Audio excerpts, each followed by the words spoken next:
This is the small engine car factory in Poland in the 1990s, where the smallest Fiat cars were produced.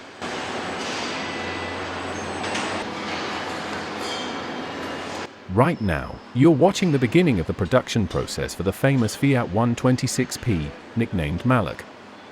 Between 1972 and 2000, more than 4.6 million units of this little car were manufactured. In 1990, the factory was still a state-owned enterprise, but it was already beginning its transition toward privatization and modernization, which eventually led to the creation of Fiat Auto Poland in 1992. The factory is located in southern Poland and still operates today. Built in the 1970s, the plant was considered one of the most modern automotive factories in the entire Eastern Bloc. It quickly gained a reputation for its large-scale production capabilities and for using levels of automation that were advanced by Polish standards at the time.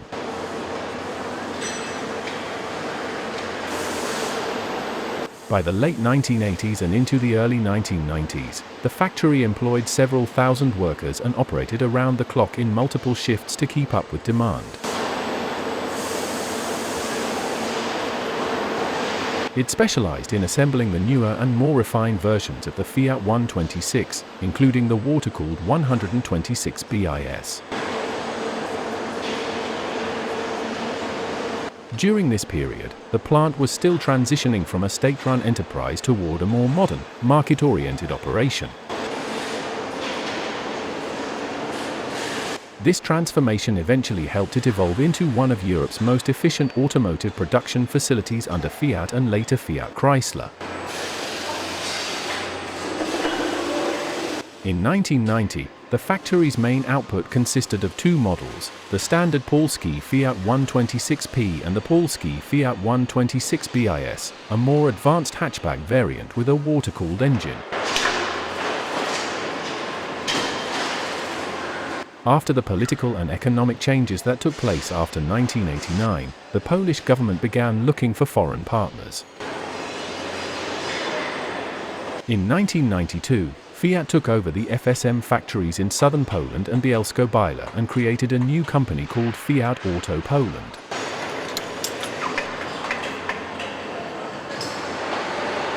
Fiat quickly modernized the plants, investing heavily in automation and quality control. This transformation turned the Tychy factory into one of Fiat's key production sites worldwide.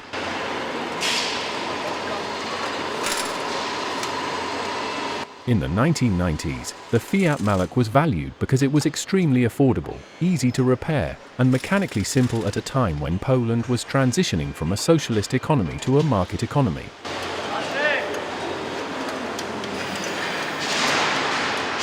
For many families, it was the first car they ever owned, and it provided basic mobility when imported Western cars were still too expensive for most people. Its very low fuel consumption made it cheap to run, which mattered a lot in a decade of economic instability.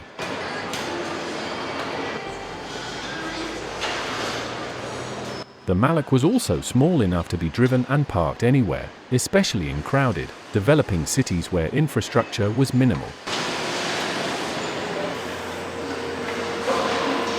What made the construction of the Maluch special was its simplicity and durability.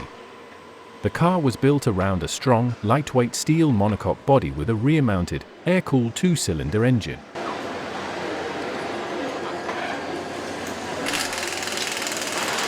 This layout made the engine easy to access and maintain, even for amateur mechanics. Because the engine was air-cooled, there was no radiator, no water pump, no coolant hoses, fewer things that could break, especially in winter.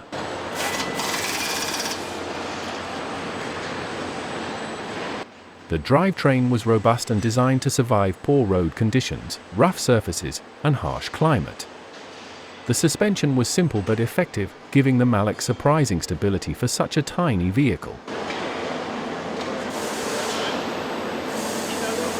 The 126P was also incredibly economical to build. Its design used minimal materials, few complex components, and relied on production methods that suited FSM's capabilities.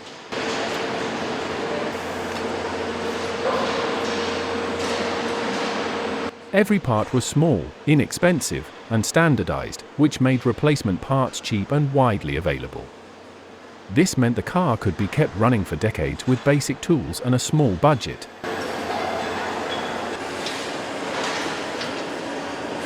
Even though it was tiny, it was thoughtfully engineered.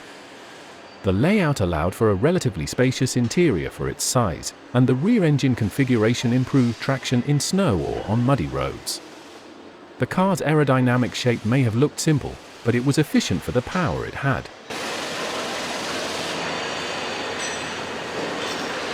The 126 BIS introduced a hatchback design and a water-cooled engine, showing that engineers continued improving the platform right to the end.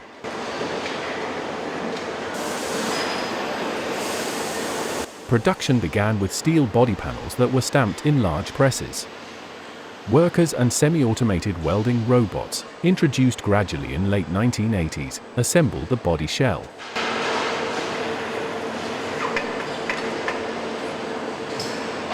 This factory was one of the few Eastern Bloc factories to use Fiat-licensed automated welding lines, giving it higher precision than many regional competitors.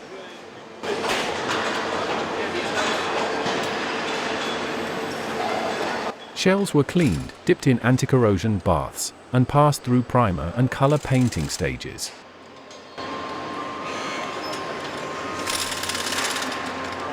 By 1990, the paint shops were partially automated, though much manual labor remained. Cars were baked in long drying ovens.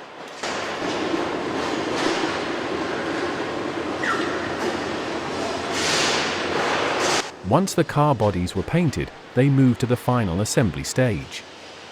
Workers installed the wiring harnesses, suspension and brakes, windows and doors, the dashboard and interior, the fuel tank, and the wheels and tires.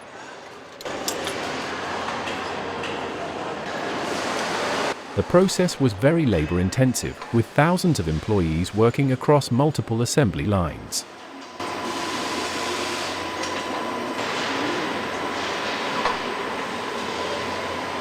Engines and gearboxes, produced in Bielsko-Biała factory, were delivered inside this factory. The rear-mounted engine of the Fiat 126P made installation relatively simple.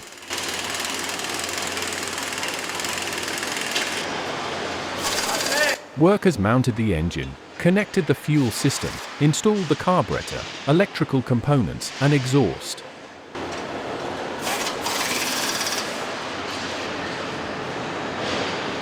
The 126 BIS required additional steps for its water cooling system and hatchback.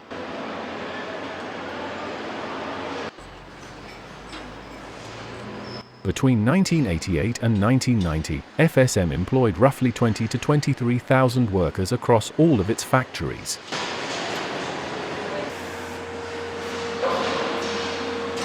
This factory plant, known as Plant Number 2 and the main production site for the Fiat 126, had between 7,000 and 10,000 employees, depending on the specific year and the number of shifts in operation.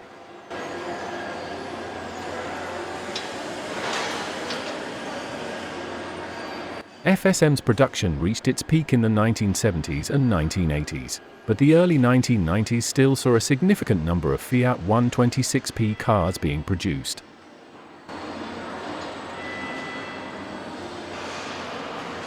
In 1990, around 220,000 cars were made, followed by approximately 180,000 in both 1991 and 1992.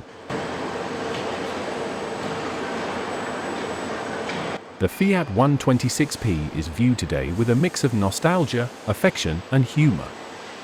Modern opinions recognize its charm and historical importance, but also its serious limitations by today's standards. Today it's considered a classic microcar, valued more for nostalgia and collectability than practicality. The Fiat 126P is known for its exceptionally simple mechanics. Most versions use an air-cooled two-cylinder engine, with very few electronic components, making the car easy for amateur mechanics to repair using only basic tools. Spare parts remain widely available and inexpensive. Its basic components are quite durable as well. The engine, gearbox, and suspension can last a long time when properly maintained, and many cars have survived for decades thanks to this mechanical simplicity. The 126P also performs well in cold climates, as the air-cooled engine starts easily in winter and is less sensitive to poor quality fuel. The Fiat 126P is highly vulnerable to rust, which is its most serious problem. Body corrosion is very common, and areas such as the floors, sills, wheel arches, and suspension mounts often require welding.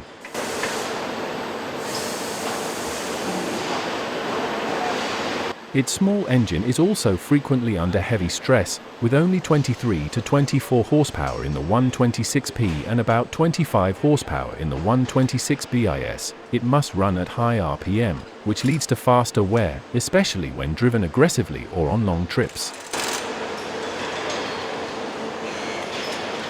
The car's brakes and suspension are outdated and weak by modern standards, resulting in long braking distances and reduced stability at higher speeds due to the narrow track and small wheels.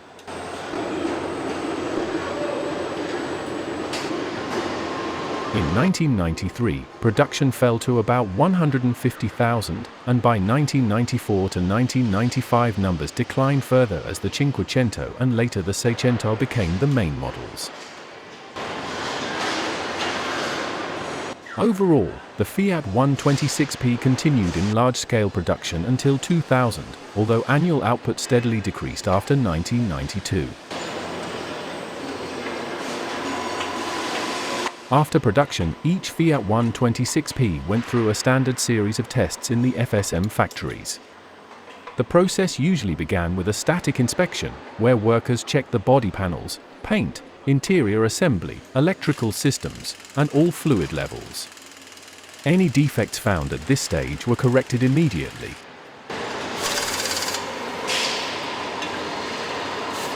Next, the engine was started for the first time and allowed to warm up. Technicians adjusted the carburetor, checked the idle speed, verified the ignition timing, and for the BIS version inspected the cooling system. Engines that performed poorly were sent to a correction area. Depending on the year, the car was tested either on a roller dynamometer inside the factory or on a short outdoor test track. During this phase, workers checked how the car accelerated, shifted gears, responded to steering, and whether any unusual noises appeared. Speedometer accuracy, clutch engagement, and engine response were also evaluated. The car then underwent a mechanical test on a brake and suspension bench. Here, the braking force, shock absorbers, wheel alignment, and handbrake were measured. After this, the headlights were calibrated using optical equipment to ensure proper beam height and symmetry.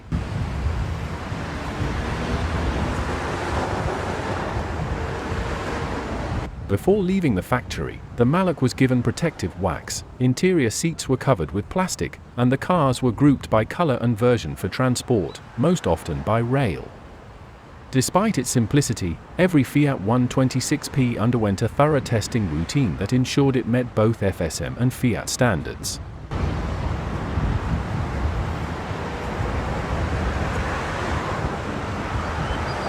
In 1990, the 126BIS was still in full production at the FSM factory and was regarded as the premium version of the Maluch. It served as a transitional model during a time when Poland's automotive industry was beginning to move toward partnerships with Western companies. You are watching the early development and subsequent production of the BMW 3 Series E30. Approximately 2.3 million units of the E30 were produced worldwide.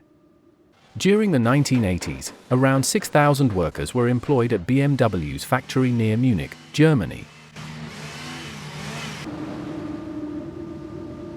Development of the E30 began as early as July 1976 with engineering and styling work, and the final design was frozen in 1979.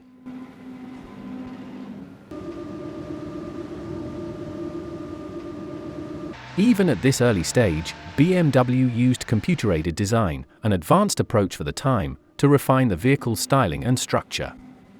Wind tunnel testing was also already part of the body development process.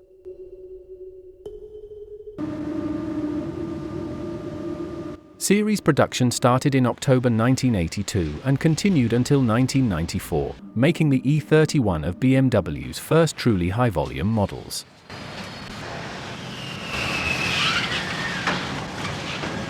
By 1982, the Munich plant had introduced a fully automated body shop for the E30, with industrial robots achieving over 90% automation in some body-in-white processes, highly advanced for the era.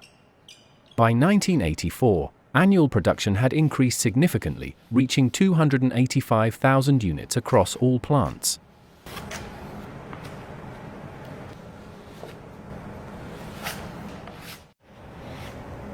During the 1980s, BMW, like other premium manufacturers, relied heavily on clay modeling as a core part of vehicle design. The process shown here is clay modeling during the E30's development phase.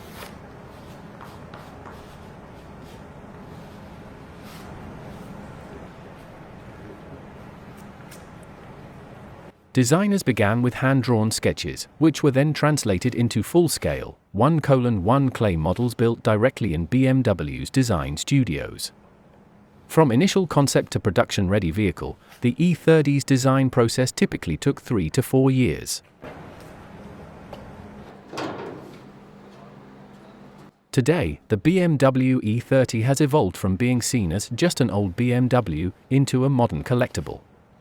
The best examples have already reached investment-grade status, while well-kept average cars remain highly valued by enthusiasts. This is how the compact two-door sedan, the BMW 2002 Tychy, was reproduced. The 02 series was produced from 1968 to 1976.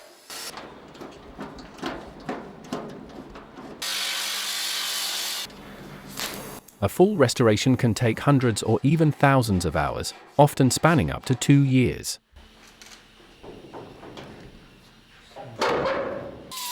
Restoring a BMW 2002 isn't just about fixing parts, it's about recreating a piece of automotive history. Every panel, bolt, and trim piece must reflect original factory standards.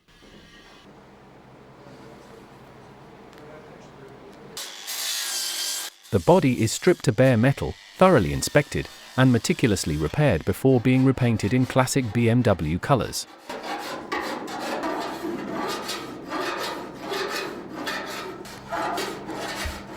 The iconic fuel-injected SOHC 2.0-liter inline-4 is disassembled, cleaned, and rebuilt using precision machine components to restore its original 140 horsepower performance.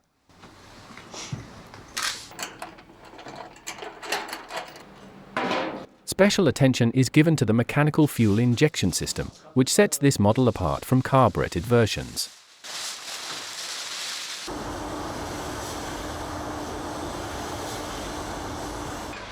The BMW 2002 is renowned for its agile, responsive handling. Restorers replace worn bushings, shocks, and suspension components while preserving the car's classic driving dynamics.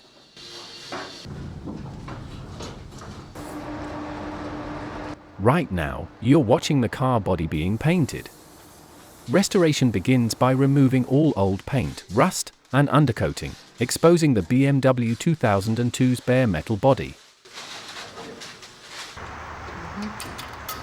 Corroded areas, such as wheel arches, sills, and floor pans, are repaired with new steel panels, carefully welded to match the car's original shape.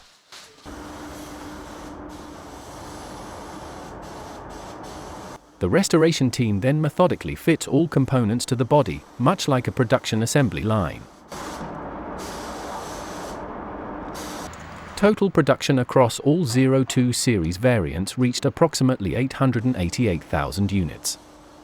The 2002 itself, especially the fuel-injected version, was built in far smaller numbers, around 28,000 examples.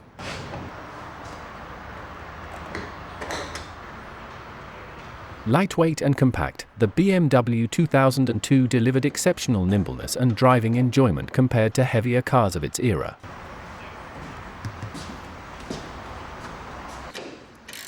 The 2002 featured Bosch mechanical fuel injection, a big innovation at the time, offering precise throttle response and better performance.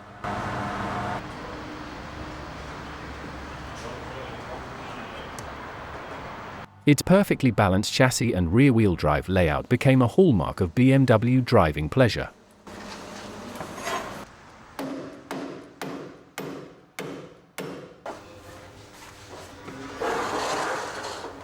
The 2002 models were widely used in rallying and touring car racing, establishing BMW's reputation for sporty, driver-focused cars.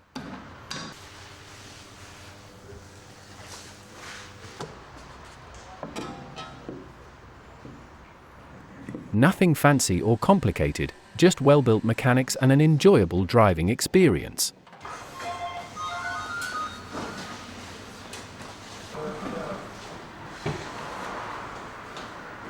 The 2002 directly inspired the E21 3 Series, which evolved into the E30 and later generations.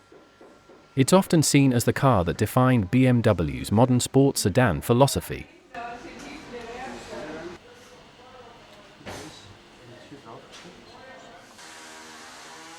Low production numbers of models like the 2002 make them highly sought after by collectors today.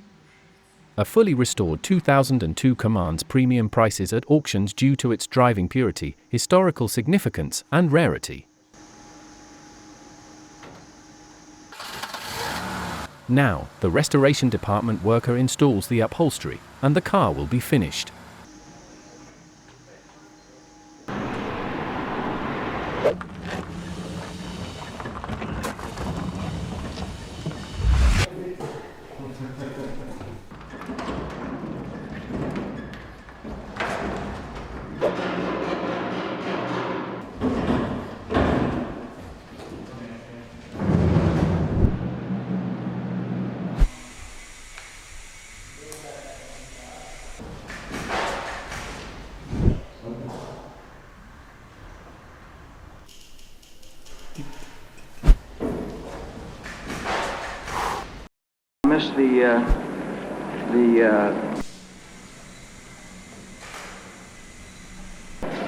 I just missed it. I'm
Ja.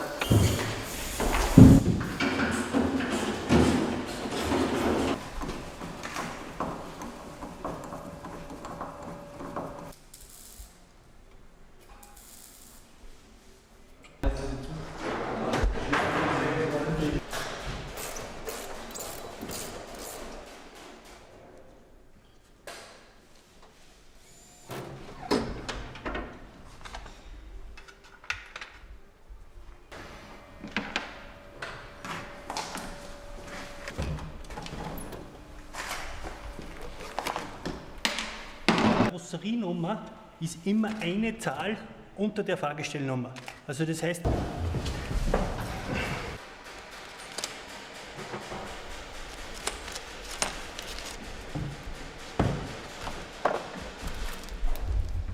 im Rahmen sieht man auch wieder die Karosserienummer mit 178. Das zeigt, dass das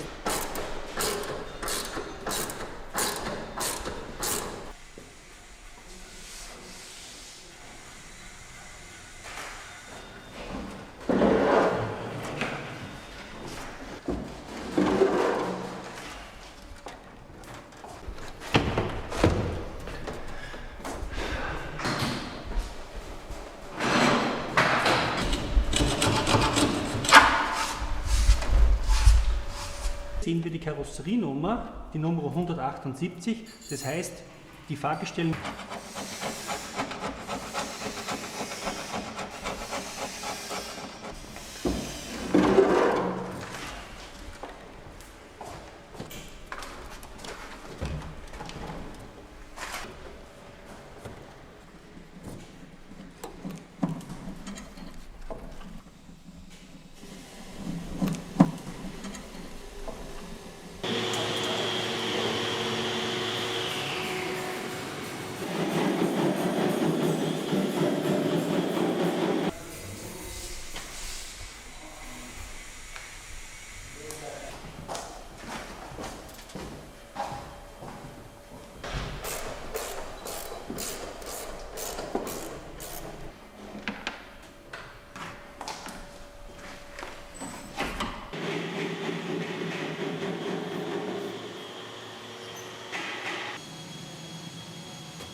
Carrosse bis jetzt. Raus.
rein und dann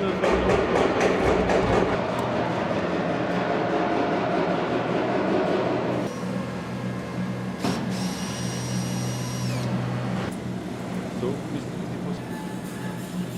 Okay.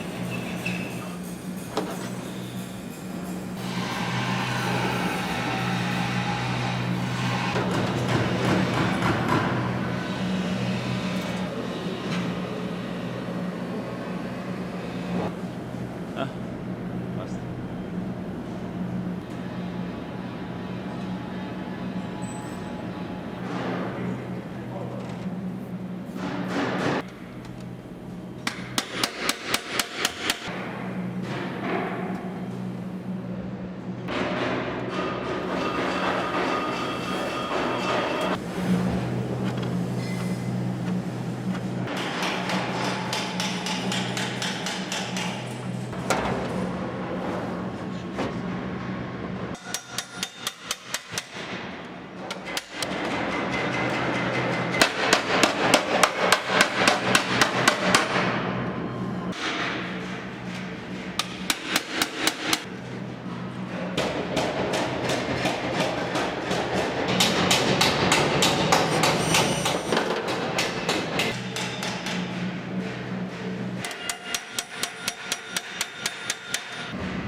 Das meinst du?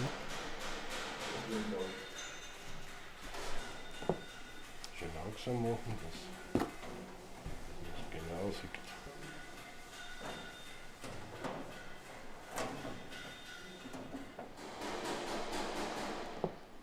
Schön langsam machen, dass